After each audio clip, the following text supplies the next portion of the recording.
Jonathan Lee Riches investigates. I'm going to share with everyone Custer County Sheriff Rich Smith giving an update on the arrest and capture of 45-year-old Hanme Clark. This individual was arrested after shooting 4 people, killing 3 from a property dispute in Custer County, Colorado. Police were seeking to arrest him, and he managed to slip through the dragnet and then avoid capture and eventually captured in the state of New Mexico. So here's an update on this particular case right here. Check it out. Does anybody want a wireless mic down here? I don't know whose they are. We have them on the mic stand. Oh, okay. So, I'm sorry. Okay, I thought you were gonna hook them up. Everything's a little different. Okay, good. You look a lot different from last time. Yeah. I'm kidding.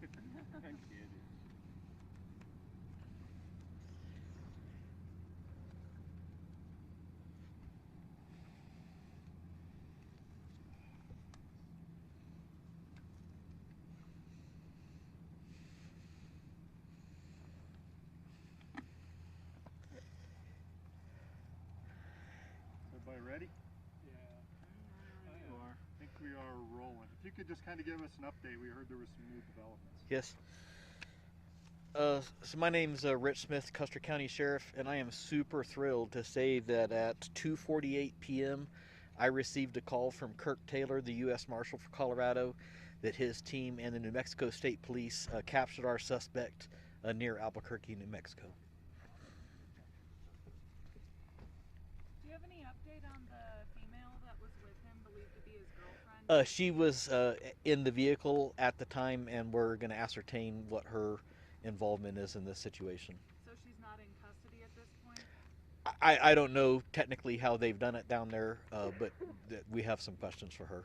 And CBI sent, once we got word that he was probably in New Mexico heading south, CBI actually sent a guy down to drive to go down and meet the team that took him into custody.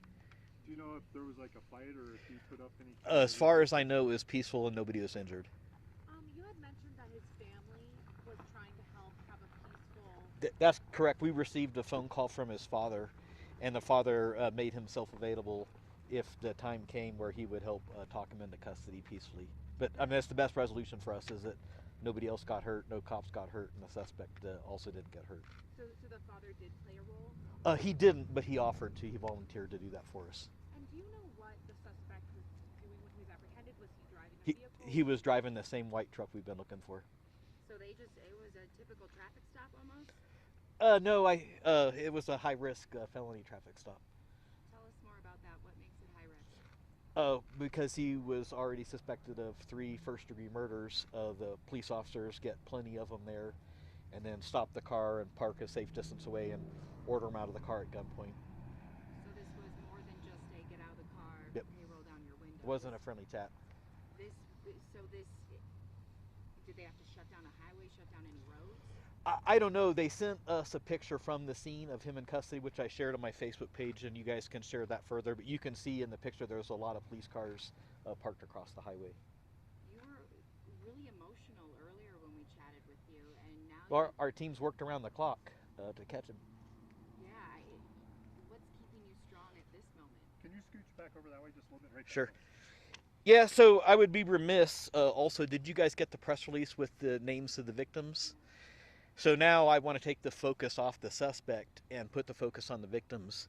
And so Patty Daulton, and the coroner did do notifications with the next of kin, but Patty Daulton is the gunshot victim who survived at the scene and is currently improving in condition at a trauma center in Colorado Springs.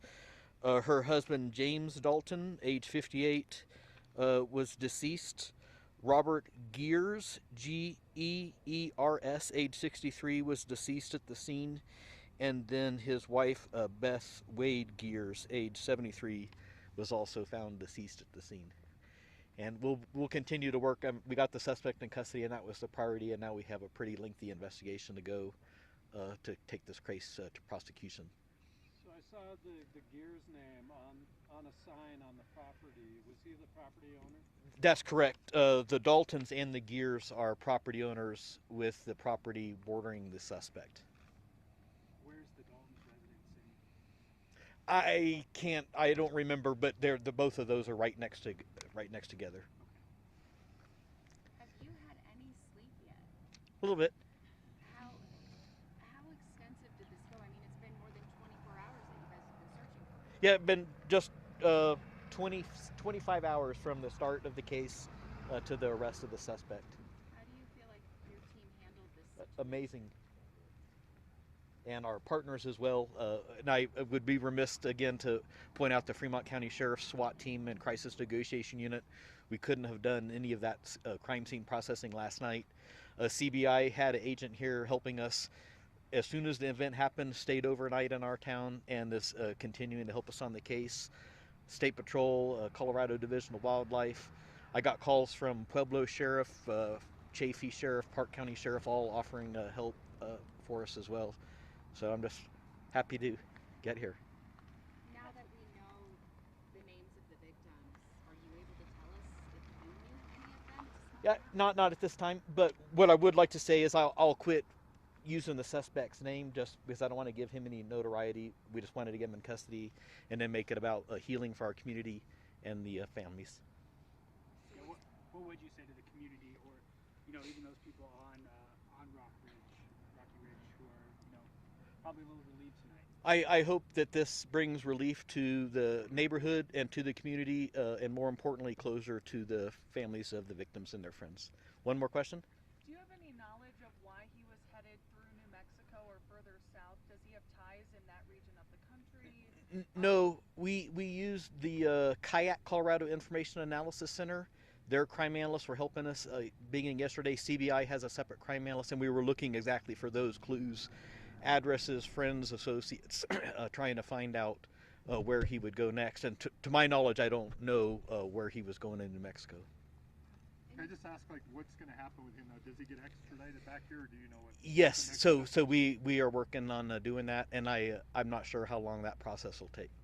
And I mentioned before, he won't be housed in our county jail. He'll be housed in a different county jail. Do you know where he'll be kept tonight? Somewhere in New Mexico? Probably in New Mexico. And again, and I'm not familiar with the exact area. The closest town I recognized was Albuquerque, so it's somewhere in that Albuquerque area. Okay, thank you. Thank you, guys. Thank you. So that was the sheriff talking about this particular case. 3 people lost their lives. 3 people. How did this happen? Why did this happen? I will be gathering more information about this case, including affidavits and probable cause, and I'll be watching this case closely to see the court process. Praying for the community, praying for the victims' families, the 3 people that lost their lives, and the survivor. Whole community was on a shelter in place. We will talk soon. Subscribe to my channel, hit the notification button. Cover true crime cases, and this is one we will keep our eyes on. We'll talk soon. Stay tuned.